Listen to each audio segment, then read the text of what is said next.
The Denver Broncos on Sunday Night Football once again find a way to win a close game. I'm Aniello Piro. Plenty to talk about on tonight's Locked On Broncos Squad Show. I'm Cody Roark. Doesn't matter if it's an inch or a mile. A wise man once said, winning is winning, and the Denver Broncos are 10-2. The Cardiac Broncos are back, baby. I'm Sayre Bedinger. Welcome to the Squad Show. Hey, I'm Nik Ferguson. And did we see an appearance out of the Arkham Museum by one Evan Ingram? Only time will tell. All that and more on tonight's, or maybe even this morning's, Locked On Broncos Squad Show. Let's get into it, fellas. From the South Stands, it's the Broncos Squad. Everything Denver Broncos every week. Covering all the big hits and game-changing plays from the Mile High City. The way only the Locked On Podcast Network can. Gear up and squad up. The Broncos Squad Show starts now. It is your Locked On Broncos Squad Show. Hope everyone is doing well out there in Broncos country. Aniello Piro, Cody Roark, Sayre Bedinger, and Nik Ferguson breaking down the Denver Broncos' thrilling 27-26 win over the Washington Commanders, an overtime victory for the Denver Broncos. And guys, tonight's episode of your Locked On Broncos Squad Show is brought to you by our friends over at Gametime. Download the Gametime app today, create an account, and use code LOCKEDONNFL for $20 off your first purchase. And for everybody listening and watching, appreciate y'all out there. If you're on YouTube, hit that like button and smash that subscribe button, and hop aboard the #1 podcast network in the world. Fellas, oh my goodness. I mean, any means necessary. That is what we saw tonight from the Denver Broncos. The Washington Commanders trying to go for the kill there at the end of the game, scoring the touchdown late there with Marcus Mariota with the touchdown pass. But it is Nik Bonitto saying, no, game over, Cody Roark, as he swats the ball down and solidifies an epic victory for Denver. Yeah, no, thank goodness for Nik Bonitto on that final play, coming free as the rusher right there, because they had the running back coming up underneath to the flat wide open.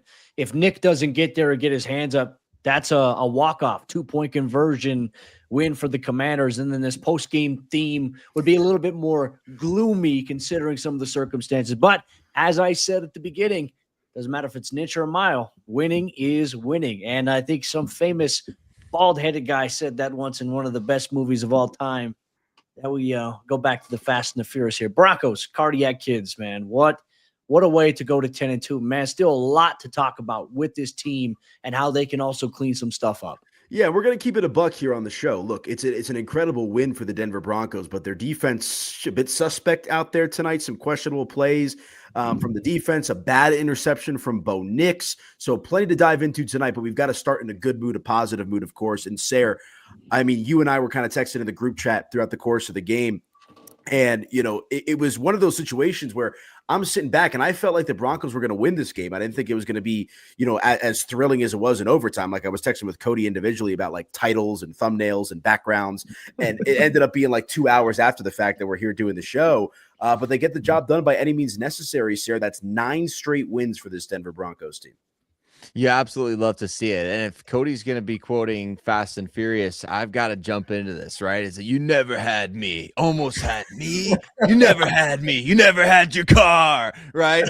That's the Commanders. That's the message we're sending from Club Dub. Almost had me. Yeah, no, but I love it. I mean, look, we were talking before the show started, right? There's 2 outcomes in a game like this. Either you have a headache in the morning and you're 4 coffees deep by 9 a.m., or you're kind of just strutting around. You're rocking the Letterman's jacket. Nothing's wrong, right? You got the win. It's your 9th straight win at the end of the day.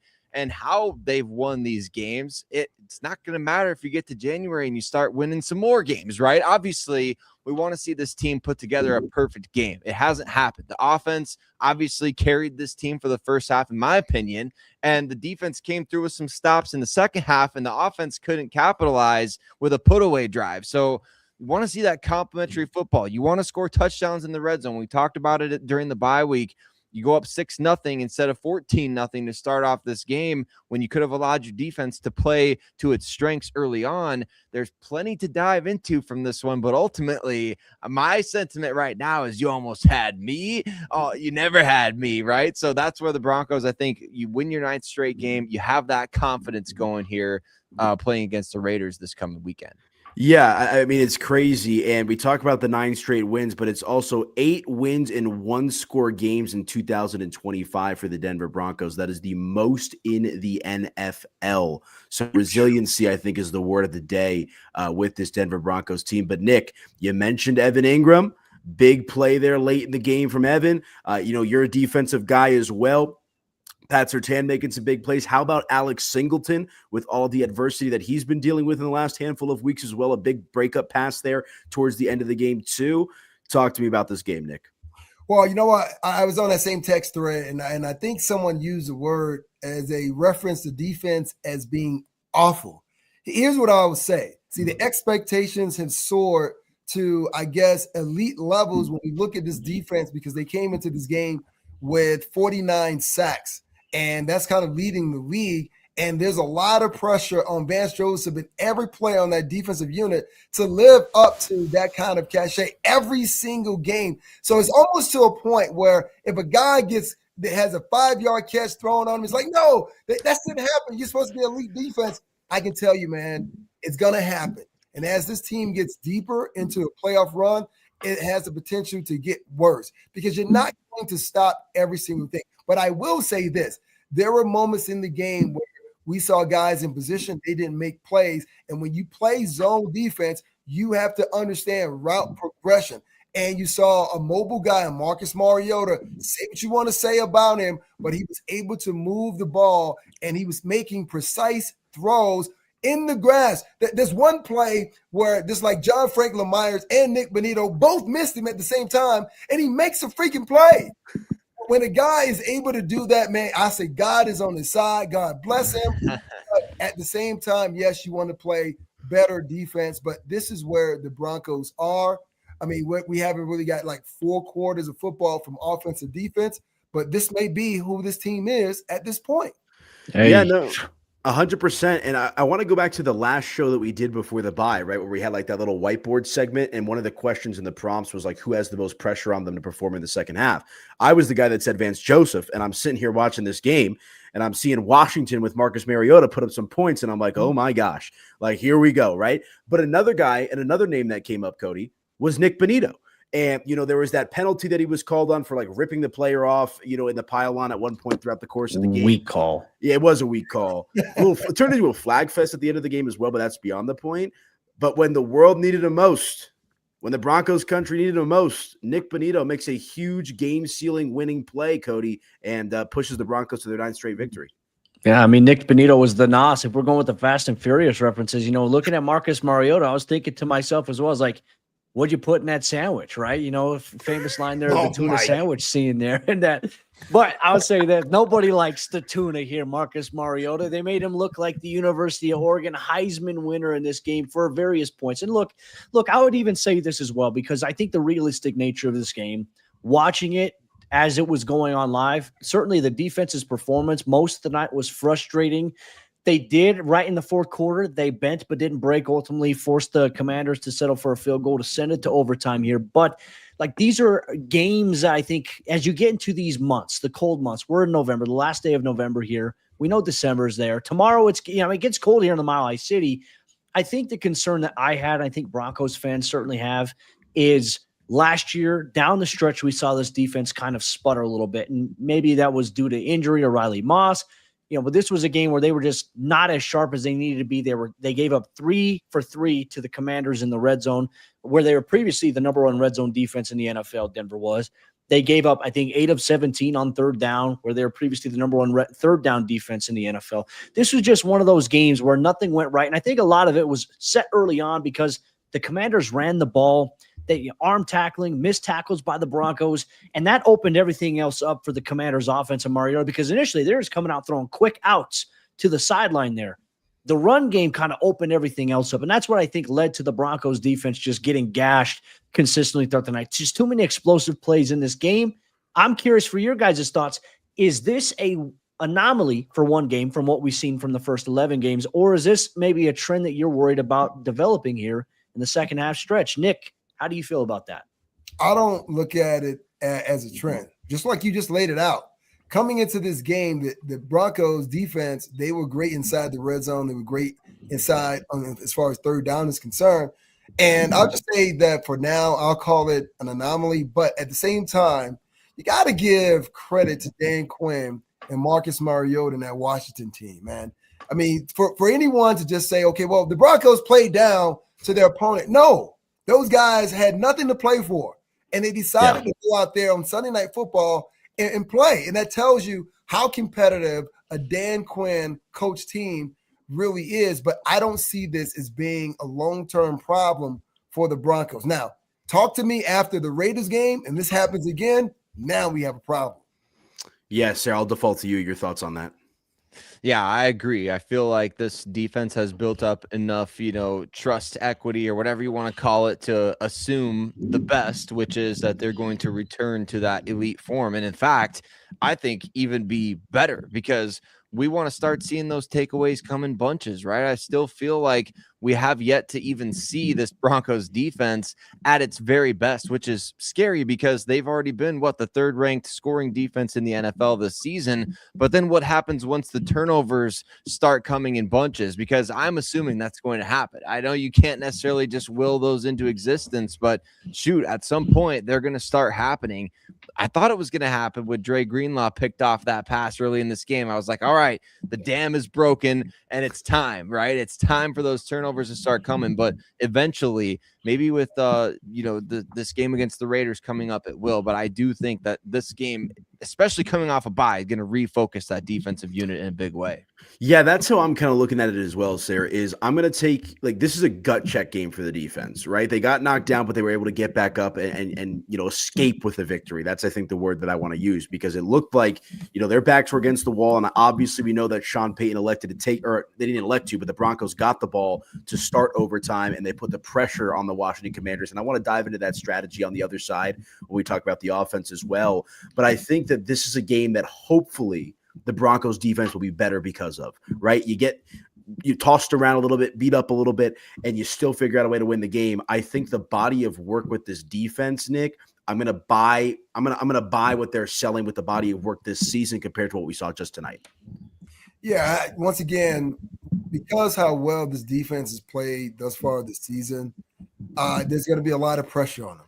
And I'm going to tell everyone, pump their brakes. I mean, when you've seen the 2006 Baltimore Ravens, which is, I guess, when you look at league history, one of the better defensive units collectively in the league, that team gave up points too as well.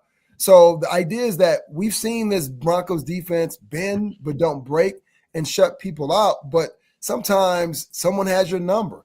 And what it should say moving forward is playing against mobile quarterbacks can present challenges inside the red zone, a la a guy like Josh Allen, right? Which I don't want to see at all. Mm-hmm. But seeing a guy like a Marcus Mariota who's not to that level right now, it gave the Broncos an opportunity to figure out what they need to do as far as making sure they clean up things, especially on the edge. Because there were a couple of times when Jonathan Cooper lost contain, right? Dipping inside instead of staying outside. You can't do that against mobile quarterbacks like Marcus Mariota.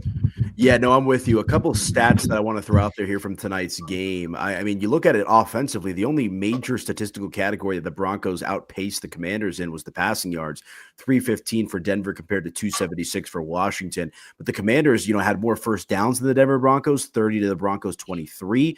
Third down efficiency, the Commanders were batting nearly 500, 8 for 17 there. I mean, they dominate on the total plays tonight. 85 plays of offense for Washington compared to 69 for the Denver Broncos. And on top of that, I think the most concerning thing is 3 for 3 on fourth down. Now, the Broncos were good 1 for 1 on their 1 fourth down conversion attempt, but 3 for 3 on fourth down for a team with a backup quarterback. And again, mad respect to Marcus Mariota, but for a defense that has been billed as one of, if not the best units in the league, something to read into here a little bit. But at the end of the day, a win is a win. They take down the Washington Commanders 27-26 in overtime. Okay, let's hit our first break. When we come back, let's continue along with the conversation. I want to dive into the offense as a whole with the fellas here, and also the strategy that kind of played into the Broncos' hands here with the overtime dynamic by them getting the ball first to start the overtime period. So all that more when we come back right here on your Locked On Broncos Squad Show. Back in just a moment, folks. All right, you guys, let me tell you about the fine folks over at PrizePicks here real quick, because this episode happens to be brought to you by PrizePicks. You and I make decisions every day, but on PrizePicks, being right can get you paid. Don't miss any of the excitement of this sports season. Whether you're following the NFL, NBA, or both, there's no better time to jump in on the action. If you haven't tried it yet, PrizePicks is the simplest way to play. Just pick more or less on at least 2 player stats, and if you get them right, you win. It takes less than 60 seconds to make your lineup, and you can play anywhere PrizePicks operates. That includes California, Texas, and Georgia, guys. PrizePicks is an awesome app. I've got plenty of buddies that use it and tell me all about it, and I know that you'll love it too if you're into that sort of thing. So be sure to check them out. Download the PrizePicks app today and use code LOCKEDONNFL to get $50 in lineups after you play your first $5 lineup. That's code LOCKEDONNFL for $50 in lineups after your first $5 lineup. PrizePicks, it's good to be right. Be sure to check out our friends over at PrizePicks and let them know that Locked On Broncos sent ya. All right, welcome on back into your Locked On Broncos Squad Show. Aniello Piro, Cody Roark, Nick Ferguson, Sayre, Bedinger. Hope everyone in Broncos country is doing well out there. For everyone watching live on YouTube, appreciate y'all rocking with us after an exciting victory. I see Cody's doing a little bit of a pulse check over there. You know, that's the sentiment, man. That is the sentiment, Cody. I mean, that's the kind of game that you get hyped up for. My wife was going crazy in this game too, and I've come to find out, gentlemen. I don't know what it's like for you. I mean, AP, I know you got a girlfriend. Sarah's got a wife. Nick, I know you have a wife.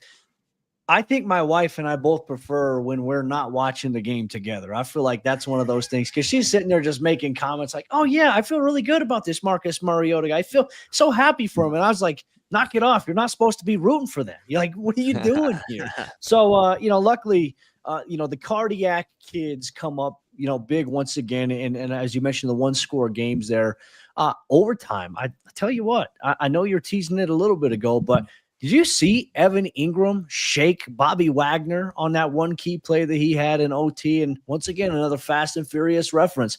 Bobby Wagner owes Evan Ingram a 10-second car. Yeah, no, 100% tonight. And it was nice to see Evan Ingram kind of break out to a certain extent in this game tonight, Nick. 6 receptions for 79 yards for Evan Ingram. That's an average of 13.2 yards per reception, along of 41, of course. Nice to see him make a big impact and a contribution in this win. Yeah, it was. And that 41-yard catch and run really broke it open statistically for him. And that's kind of the best that we've seen him all season long. Mm-hmm. And what's interesting is knowing your opponent. Bobby Wagner's been in the league 14 years, been around Dan Quinn. I've been around, Bobby myself when I did a coaching internship in Seattle. And basically what you have to do, you have to set defenders up, at certain times. Use their strength as their weakness because Bobby is great as far as anticipating and running and covering guys, even though he doesn't have the same speed that he had years ago. And that jerk route that, Evan Ingram ran on him, it was perfect because when you look at it, Bobby was like, I'm all on it. Like, I'm on white on rice. But then all of a sudden, Ingram put his foot in the ground and went the opposite way. That's the way that you set a player up. And then having the speed, the explosion to get past defenders. This is what most members in Broncos country wanted to see from Evan Ingram all season long. Maybe, just maybe, this might be a start to a beautiful thing.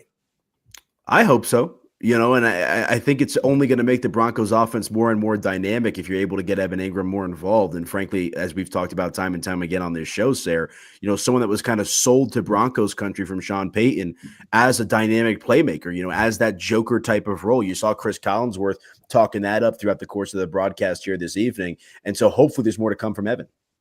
Yeah, and it was you could tell with 9 targets that led the team in this game that there was a concerted effort during the bye week by this coaching staff to say, we got to get Evan Ingram the ball, because I think good things are happening when he is getting the ball and getting those opportunities. We saw it against the Giants. We saw it against the Eagles. We've seen it at times throughout the course of this season, but it just hasn't been consistent enough. And so I think there was even quite a bit left on the table in this game, right? I mean, a couple of missed opportunities to Evan in this game, one in which, he couldn't help but just kind of look back at Bo Nix with that smile on his face that you have for like your brother when you're like, I'm about to come and punch you in the throat, dude. What are you doing? But that mentality kind of carried him in to that rest of that performance, right? I mean, he just had that killer instinct that you love to see from a pass catching weapon. And he was not going to be bested by Bobby Wagner in that overtime play. I mean, I thought he was going to score. I thought he was going to break every tackle on the way there. He just kind of had that look in his eyes, right? So this is a guy that you want to feed the football. You want him to be a featured piece in your offense because, as we talked about all offseason, right, he has the potential out of anybody to be that easy button, easy E for this Denver Broncos offense. Maybe coming out of the bye week, that's the ticket for getting this whole operation going. I'd say 300 plus passing yards is evidence in favor of that. Easy E. I think you came up with something there, Sayre. I like that. I think that's his Instagram name. Easy E Ingram. I didn't. Yeah. I was gonna say I can't take credit for that, but I will take credit for it. I will take full credit. Might as well. That's the first time I've heard that, and that flowed perfectly. So I like that as well. So yeah, no, big night tonight for Evan Ingram. Some other notes here on the Broncos wide receiving core. Ingram was the leading receiver with those 79 yards. Courtland Sutton, 5 receptions for 62 yards and a touchdown, a big touchdown at that. Adam Troutman had 3 for 47. Pat Bryant, 3 for 42. RJ Harvey with a few catches. Troy Franklin with a couple. Tyler Bidet with 3 as well. So, Cody, you really saw the offense, despite, sputtering maybe at some points in this game, some wealth distribution across the board from the passing game tonight. Yeah, I mean, at times the Broncos offense was granny shifting, not double clutching like they should. At times, see, everybody look, man, I'm on a roll. You are. Go off, Cody. Off at the same time, but no, I think at times they got it going when it mattered. I like the distribution, and you mentioned I want to bring up one guy's name. Look, we'll talk about Courtland Sutton here in a minute, but I want to bring up Pat Bryant here for a minute, just because Pat is playing that role that Sean Payton originally envisioned for Jerry Jeudy. And we're seeing how things are going for Jerry in Cleveland. Yikes. Can't help but think, does Jerry regret ever wanting out of Denver? The way he kind of conducted himself at times.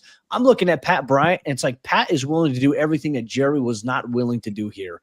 And it's starting to come to a point where it's like, all right, now we're seeing Pat have a bigger impact right now than I'd say Jerry had in his time here in Denver. That might be a little bit of a hot take here. That's not what I'm aiming for, but I feel that way by seeing Pat there.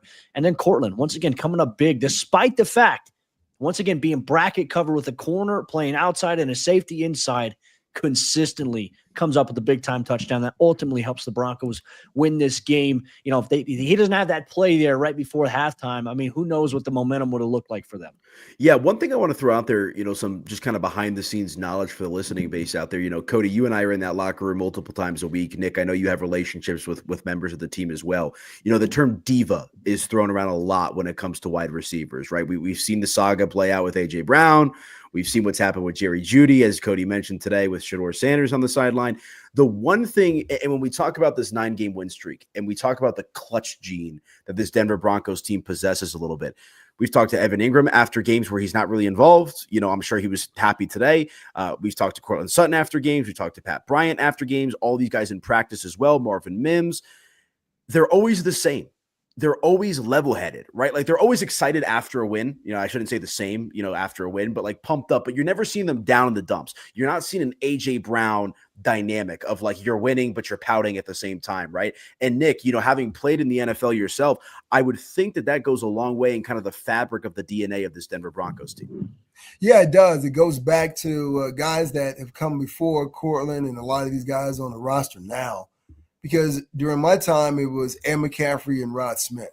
And Rod was always asked when they went on those Super Bowl runs, well, Rod, you were not really involved in the offense as much as you have coming into the Super Bowl. His response usually was, you know what? Did I get a Super Bowl ring? And the answer was damn right. So it's a lot of unselfish play. You don't see a lot of that here with the Denver Broncos as we see with other teams.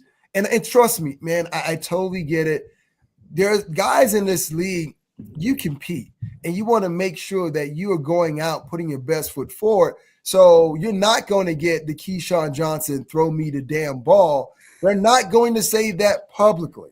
But behind closed doors, trust me, they are competitors. They want to be in the mix. They want to be involved. And listen, I love the ball distribution, but Bo Nix, 45 passing attempts. Bruh, that's too many damn passing attempts.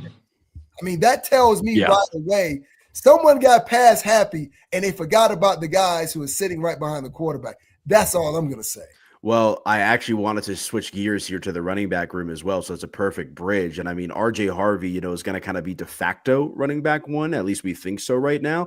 And well, it was like his first carry of the game. It was like an 8 or 9 yard carry, and we're like, okay, let's feed RJ Harvey. He finishes with 13 carries, 35 yards, 2 touchdowns. So he did get the ball in the red zone there.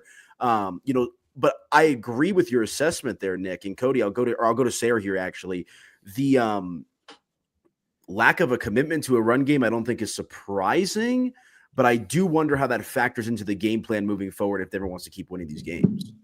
Yeah, I do too, because I don't know if it's the lack of commitment or if it's the backs or if it's the blocking or what's all contributing there. I don't know that necessarily they wouldn't run if they were having a bunch of success, but then you see stuff like the 2nd and 1 play where you try I guess we should just maybe expect these things. It's almost weekly at this point, right? So maybe I shouldn't be shocked or caught off guard by it, but we just, I don't know. That's kind of where I'm at with it right now. Is like, I don't know what's going to be the first thing to be consistent, right? Is it going to be the running back that has, oh man, he just took over a drive like we've seen J.K. Dobbins do? Or is it going to be the offensive line that's just unstoppable? Like, I don't know that we had any moments during this game where you felt like, man, the Broncos are really imposing their will on the ground on this drive, and they just went away from it. I feel like less so. They need that short, quick passing game where they've got the pre-snap motion, they've got the threat of like Marvin Mims and all these other things to take focus away from the defense, just pinning its ears back and beating. I saw Palczewski get beat in this game. I mean, we saw a number of guys getting beat on the interior, and it just blows up those negative plays behind the line of scrimmage. I think that forces Sean Payton to say, all right, I got to have Bo, throw it out quick. And that's got to be like an extension of the running game. So that's kind of where maybe I feel like he gets away from it a bit there. Yeah, and, we saw some Jaleel McLaughlin. I actually thought we saw more of him than I thought. He only had 6 carries, I believe, in this game. He had 6 carries for 24 yards. And look, you're going to see more Jaleel just naturally without J.K. Dobbins, and we'll see if J.K. Dobbins can make a return for this Denver Broncos team. But you were talking about, what's the first thing that we're going to see that's consistent, I think is what you said, Sayre. I think we just know what it is, and there is going to be no consistency in the run game, Cody. That's where we're at with this Broncos offense. No, it's like tuna on white with no crust. It just drives me absolutely nuts right now with it. I'll tell you this, like the thing that frustrates me about it is Sean Payton is running into the locker room at halftime, and he's telling the sideline reporter here, look, we got to find more balance in the run game. We're going to do that here in the second half. They come out, there's like one drive where they throw 3 straight times. It's 3 and out. They're, back on the sideline there trying to stay warm over there when it's cold and chilly in DC. And for me, I just look at that and it's like, all right, some people are saying it's a trust thing, that Sean doesn't trust the running backs. It's not. I don't think it's that. I just think that even when J.K. Dobbins was healthy, folks, I think we have to remember this was something we were still bringing up on a consistent basis. So maybe there is some credence to like, okay, like 3rd and long, whatever it may be. Do you have trust in certain situations? Well, he's got Adam Prentice, a fullback, catching passes out of the backfield on 3rd and long.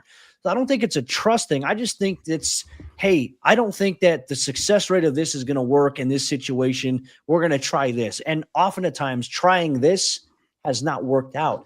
I think you can make valid arguments here. And this is not something I think we'll talk about a little bit more in maybe Tuesday's squad show that we're going to do. But Denver's decision not to add another running back to the mix, certainly they were interested in Dameon Pierce, but not having that bigger body. I'm very curious if that was, hey, this is our run game here. I'll tell you this, though. It can't continue to be this way in terms of the imbalance and Bo throwing 40-plus times a game, because this is what will get the Broncos bounced out of the playoffs very quickly. This should be something, if they don't fix in season, it could dethrone their hopes of winning the AFC West, especially with the Chargers right behind them. So for me, this is definitely something that's my red alert concern that I have right now. Yeah, I'm with you as well. I just am not expecting any change. Like, I think we just kind of know who Sean Payton is as a play caller and as a coach. And, what's the old saying? You can't really teach an old dog new tricks, right? And I think it just kind of is what it is with this Denver Broncos offense here at the moment. But, okay, let's hit a break. When we come back, the question I want to go around the table with, what was the most concerning part of the game tonight for the Denver Broncos? Because, look, they won the game, overtime, love to see it.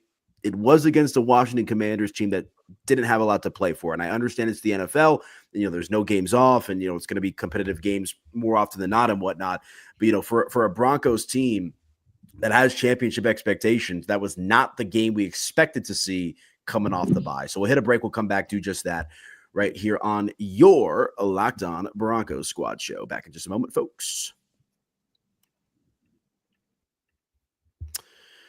Okay, you guys, let me tell you about our friends over at Gametime because, this is a good one. The World Cup is coming back to North America for the first time since 1994, and with 48 teams for the first time ever, it's going to be massive. But let's be honest, getting tickets is usually the hardest part. That's why the Gametime app is clutch, finally giving fans a real advantage when it comes to snagging seats. With Gametime, you can track price drops in real time, get alerts when great seats open, and buy tickets the moment they hit the app. It puts the power back in your hands and makes going to the World Cup realistic instead of impossible, guys. You pull up the app, and the layout makes it so simple to scroll through matchups and compare seat views.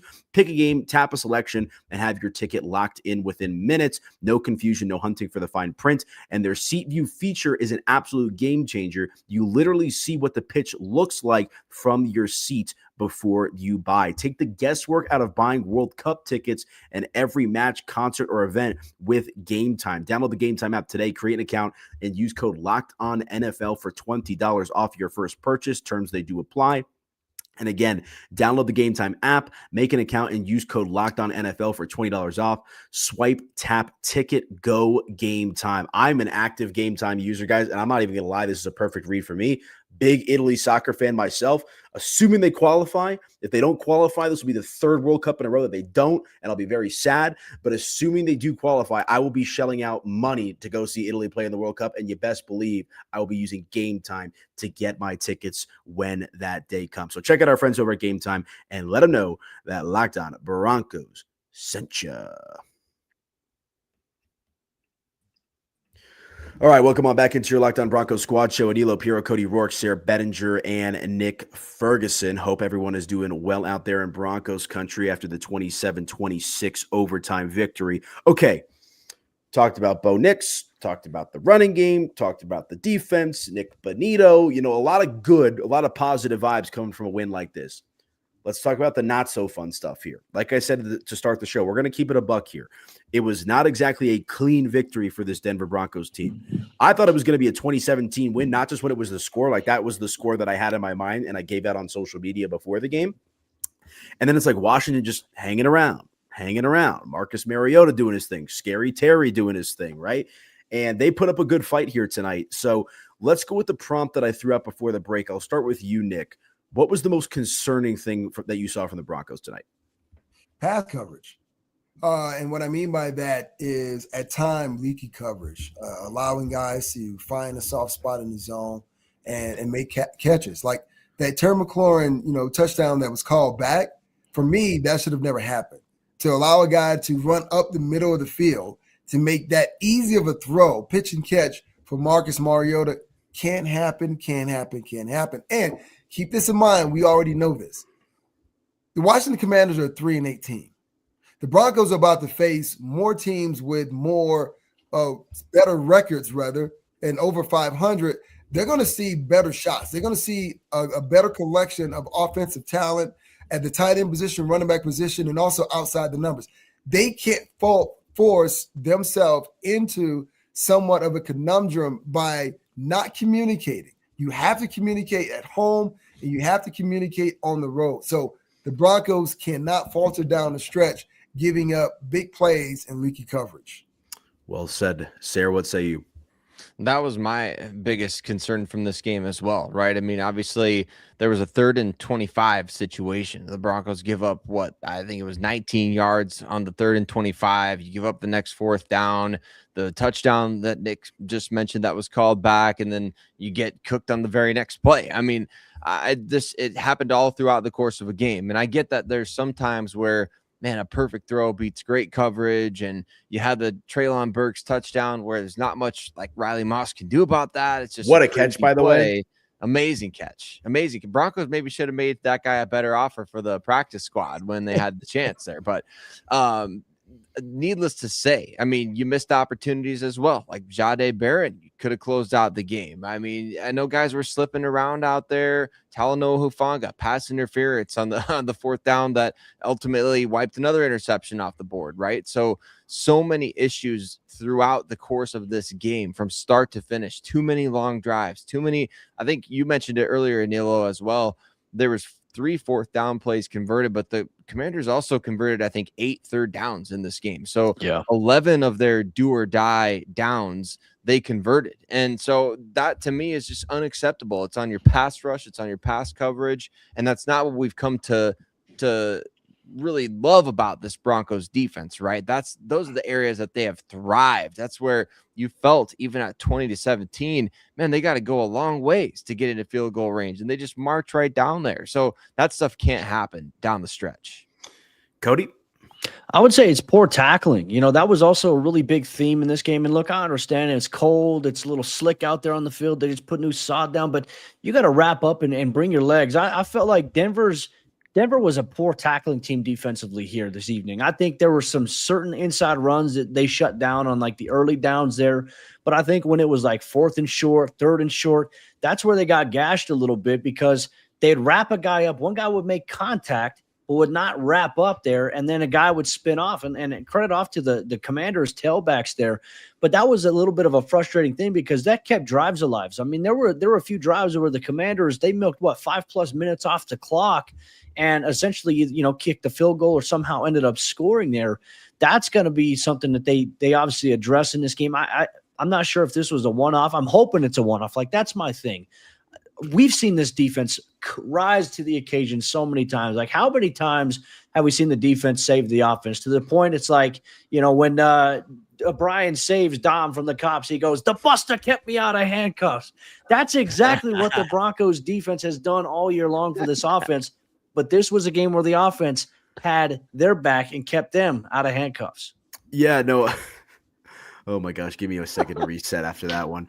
So wait, Cody, are you saying that the Broncos offense gave the defense a 60-second car? No, I mean, not a 60-second, but more like a 10-second car. But, what did they do? They rebuilt it, the Supra. They rebuilt it, and they ended up racing it. And it ended up being, good for them until, the train hit us. Hopefully the train doesn't come anytime soon. Yeah, no, I'm with you on that. I don't have much more to add in regards to the pass protection. I think you guys hit the nail on the head there. But we're talking championship caliber team here. And I'll tell you something that I saw in tonight's game that I've seen play out in a couple of other games. Notably, week 1 against Tennessee, the win against the Jets in London, against the Texans to a certain extent, and then again tonight. A lack of a killer instinct from the offense. They should have put the Washington Commanders to bed in this game.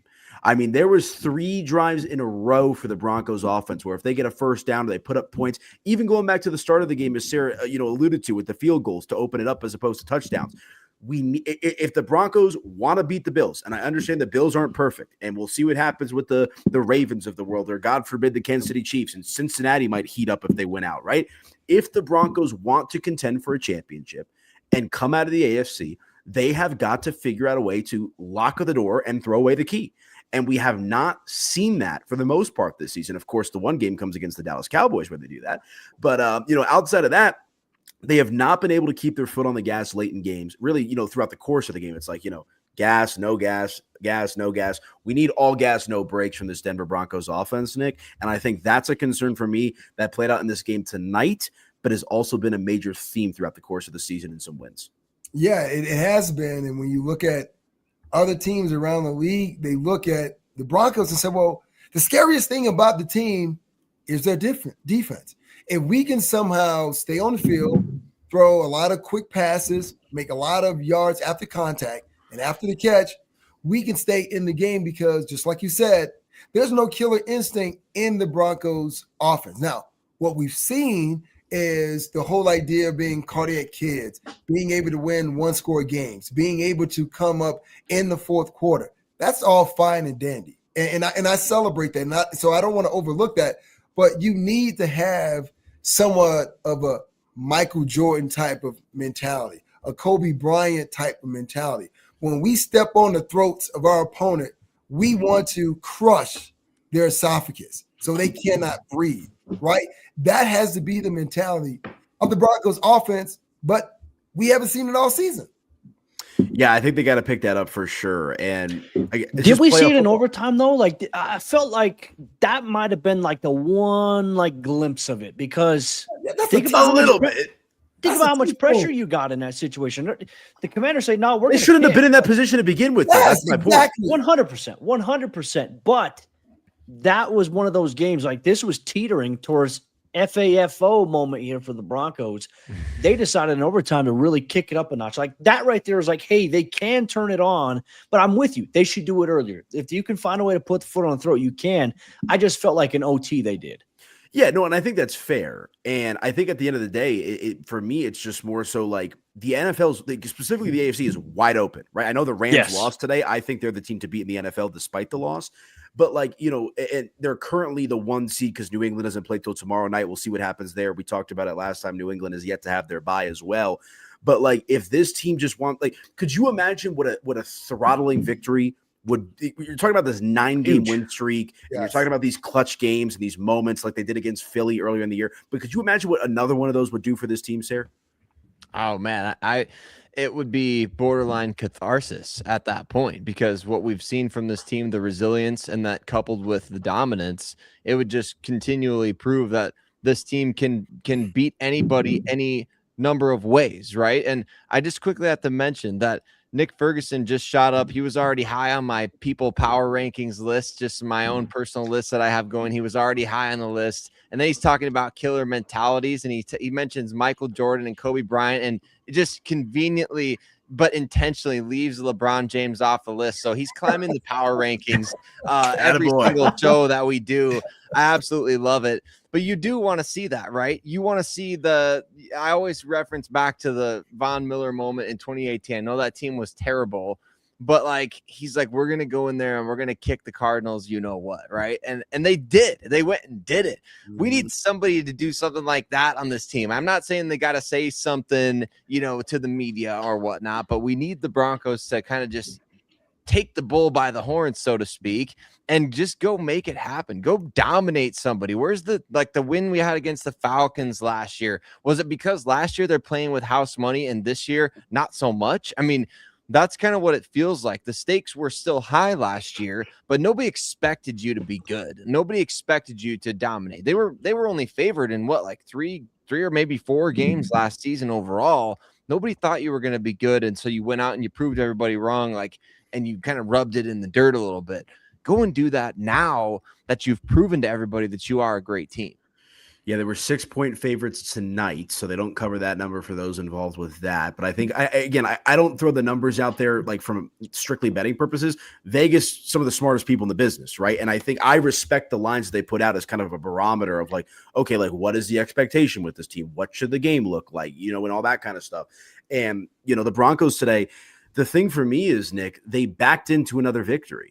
And they're not seizing the moment. I understand that overtime drive was great, but that's what gets me a little bit worried is the wins are great, but it's how the wins are coming that gets me concerned long-term for this team. I mean, I can understand why you are concerned, but let me, preface my statement by saying, yes, they did get the W. So that's the most important thing. But at times it doesn't look great. And we've seen the Kansas City Chiefs do this all of last year. I think it was 8 or 9 games, one-score games that came down to the final possession. But we know the Broncos are not Kansas City, right? And you don't want to be related or be viewed as anything being close to Kansas City. The Broncos have to kind of reset their own culture. How many times can you actually do this? I don't know. It builds up confidence in the team that you know that you can do it if you're forced to, but you don't want to be in a situation where you're trying to get the number 1 seed or you're trying to play that first home playoff game and now you're hoping to win. You don't want to be in that situation. You want to make sure that you have, like going into that fourth quarter, at least a 10 to 12 point lead, a cushion. And when I say that, I don't mean, okay, well, we're going to get a really reserved with our play calling. And Bo, we want you to throw the ball 20 more times. No, that's when you lean on your 4-minute offense. And this is what is a problem for me because the Broncos have not established that they can do that thus far. I like the confidence, but you need to show in the moments when you need it the most, you can play keep away. And if you can't establish that, it may be some rough sledding in the playoffs. Very well said. Very well said. All right, let's hit our final break. When we come back, let's end it on a positive note. We'll give out some game balls, some final takeaways. I've actually, through that whole conversation, I'm excited for Tuesday's show because I've got some other prompts I'm going to throw at you guys for that one as well. So we'll hit a break. We'll come back and put a bow on the show right here on your Locked On Broncos Squad Show.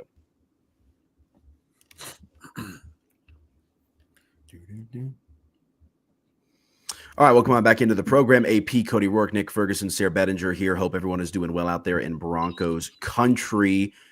Okay, we were critical, right? You know, we said what needed to be said, but it's a victory, guys. I mean, we could smile. We could be happy about it. I know Broncos country's fired up. That's 9 straight wins now once again for the Denver Broncos as they take down the Washington Commanders tonight, 27-26.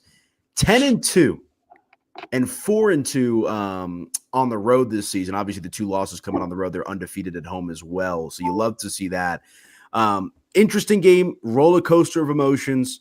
A lot to, kind of dive into as we've done throughout the course of the program here tonight. But when it comes to game balls, Cody, where do you want to go here?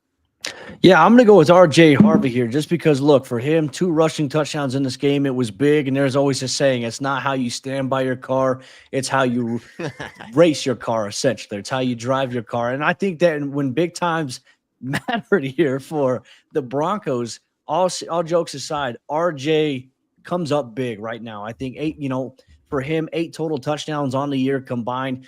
I just think that he's got this juice to him. And if the Broncos just leaned on him a little bit more, and there were times in this game where they relied on him in some pass pro situations on some third downs. I thought he had a key pass a pass block to help Bo Nix find Cortland Sutton for that touchdown right before halftime. So for me, I'm going to give RJ Harvey a game ball. I think he's continuing to stack. I think he can be a very valuable piece to this offense going forward, but it's up to Sean Payton and this coaching staff to put him in a position, I think, to succeed even more. Well said. I mean, a good game tonight from RJ Harvey, critical touchdowns there in the red zone that ultimately helped push this Denver Broncos team to victory. Sayre, where are you going here? I'm going to go with Bo Nix. I mean, I know that obviously his performances get picked apart every single week, right? And that's understandable. He's the quarterback of the team. You can't make any mistakes. You can't have any drives stall out. You can't have any. I know it's not been perfect, but what I will say is that throw where we haven't even really mentioned the throw where, his knee was, I thought for sure. Oh my gosh. I'm watching this play happen and I'm like, great.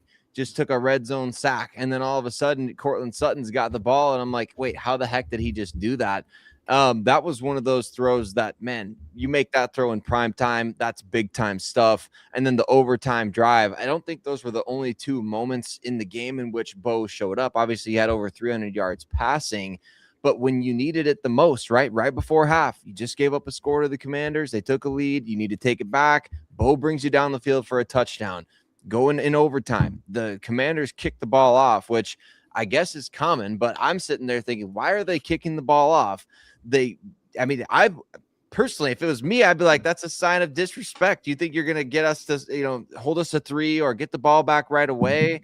I mean, they go down and score a touchdown. Bo Nix made those plays happen along with Evan Ingram as well. But I'm giving a game ball to Bo Nix for sure. Yeah, and Collinsworth touched on it in the broadcast. Interesting decision with Denver getting the ball there first, just because their defense was kind of on their heels a little bit. Maybe some momentum from Washington. Obviously, that's null and void as the Broncos win the game, but a good point there. Nik, where are you going? I can't believe you guys. I can't believe that you guys left the most important part and aspect of this game out when giving game balls. And the game ball has to go to Nik Bonitto.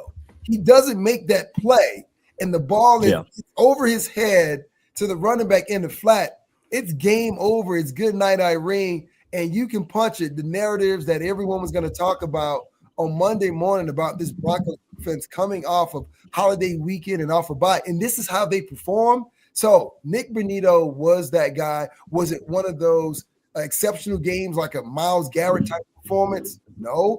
But sometimes it's like in your marriage or when you're dating.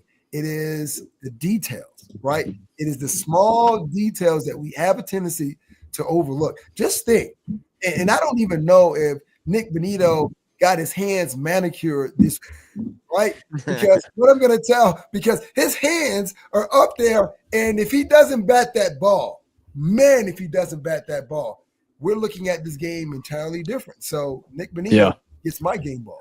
He also surpassed, he had a sack in this game, which now gives him 10 sacks and at least 10 plus sacks in back-to-back seasons, which look, for this Denver team, they haven't had a guy to do that in a while.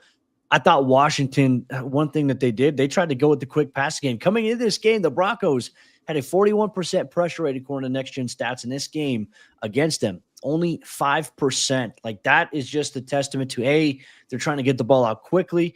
It was tough, and those things we talked about. I agree with you, Nick. I think Nik Bonitto gets a game ball for sure. That's exactly. So does that mean you want to change yours? No. I think there's plenty. Like, we're like Oprah. In a win, you get a game ball. You get a game ball. You get a game. There's plenty to go around. Can we talk about? Actually, Sarah's got to give his before I give this next one. Sarah, I gave one. Well, okay, so. Or AP. Are you going to give one AP? I feel like you haven't given one now since we've done these. Yeah. Well, you didn't give me a chance to talk. You cut me off. Not bad. I'm fired up here. No, I'm playing. It's all good. It's all good. No, I was going to say Nik Bonitto as well. I mean, it's the play of the game, right? Clutch players make clutch plays in clutch moments. You've heard that saying before. A couple other guys that I want to just give some recognition to, man. Evan Ingram, who we talked about a little bit earlier on in the program. I thought, he made big plays when it mattered most. And I think Alex Singleton too. I know it's a crazy story, everything that he's been going through, and I understand that it's like half of Broncos country is out on Alex Singleton, the football player, not the human. Then the other half loves Alex Singleton. I mean, that pass break up there, I believe that was on Zach Ertz on that fade route, the seam route up the middle. I mean, that was a clutch play for him to punch the ball out the way that he did. So that's where I would go as well. And frankly, look, it's a win. Like, I think there's a lot the Broncos want to clean up. Winning is winning. Winning is winning, is Tom Toretto likes to say. And, you got to love that. One curveball that I want to throw out there, because we didn't mention his name yet, and he doesn't play for the Denver Broncos anymore. How do you guys think Von Miller was feeling tonight, going up against his old team and seeing that game play out the way that it did? Probably very sad, I would say. I mean, look, Von called up George Payton this offseason and wanted to come to Denver. It just was not in the cards, as nice as it would have been. I think that Denver made the right move in this situation, which is something we can certainly highlight a little bit later. I wanted to give a shout out to three special teams guys, actually. JL Skinner and Devin Key continue to impress, but I'm going to go with the Broncos duo of Devin Key and PJ Locke, who combined on a forced fumble. Unfortunately, Washington recovered it, but the Locke and Key connection between those guys on special teams, I felt like was a bright spot here. I thought Denver's tackling in the return game, I thought it was pretty good here this evening. I think it's valid. I think it's very valid. No, and I think, it was a group win at the end of the day. Dre Greenlaw with the interception. I mean, he had to catch that interception as well. That was such a dog play, too. Yeah, that was a crazy pass from Marcus Mariota. They actually got a Chiefs-esque call as well with that intentional grounding. I was surprised they got that call. And then it was a few plays later, Mariota threw it over Terry McLaurin's head in the end zone. They didn't call grounding on that. I actually thought that was way more egregious than the previous play that was called, but that's beyond the point. So, it's a good win tonight for this Denver Broncos team. And I'm interested to see, how they respond. I'm sure Sean's going to, work these guys hard in practice. Next game coming up next Sunday, first game of December against the Las Vegas Raiders. I mean, we're getting down to the home stretch of the season, folks. At the Raiders, then home against the Packers and the Jaguars. Those should be two pretty competitive games. Jacksonville's looking pretty good. Green Bay's going to be playing for their playoff livelihood.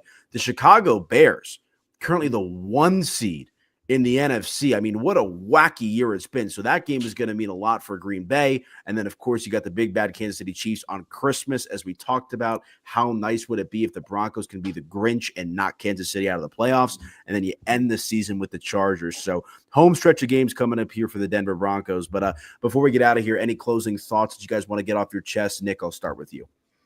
Yeah, I just want the team to be confident in what they can do offensively and defensively. Look at this game and say, look, this is just a speed bump. But we know that we can play better than we've played thus far.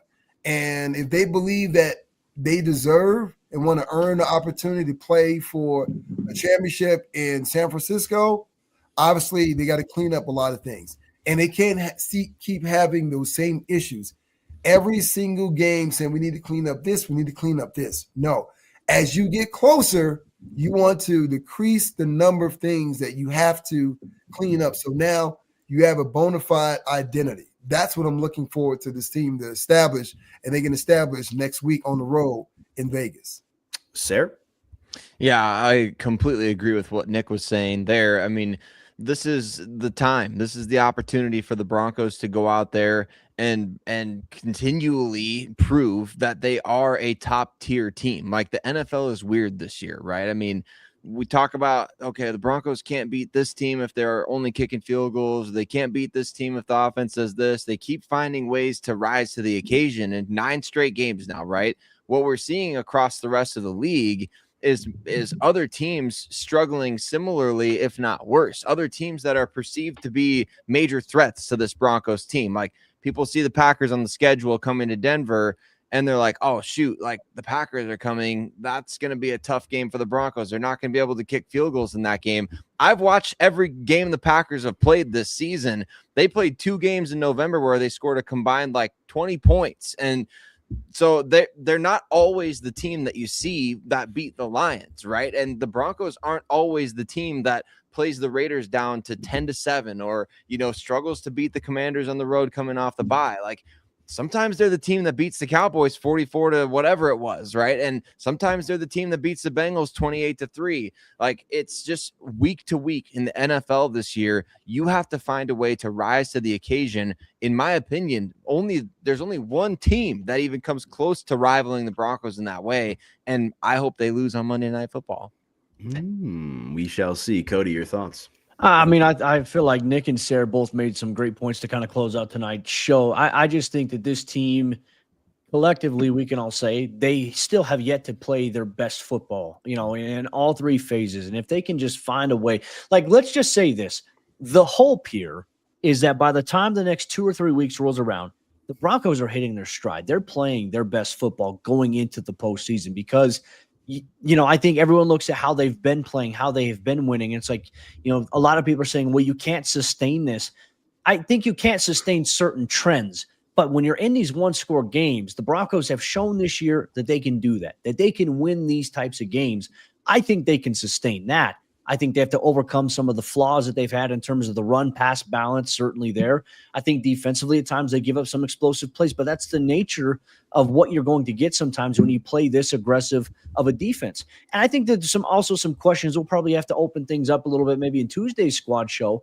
I'm curious. Look, it sounds like the Broncos are trying to rotate Jahdae Barron and Chris Abrams-Draine in a little bit more. We saw a series where Riley Moss was off the field entirely.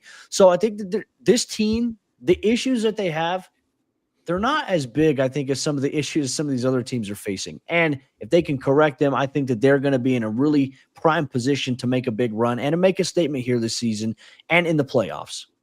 I'm with you guys. I think you guys all hit the nail on the head. And the fact of the matter is, to kind of close it out, Cody, as you said, I agree. I don't think they've played their best football yet. And the fact that they have 10 wins and the fact that they're on this win streak and the fact they're able to win these games that are, you know, close down the stretch without being the peak version of themselves, I think is a great thing. I go back to that Nik Bonitto quote earlier in the season about, you know, if we're peaking in week 3, we're in trouble.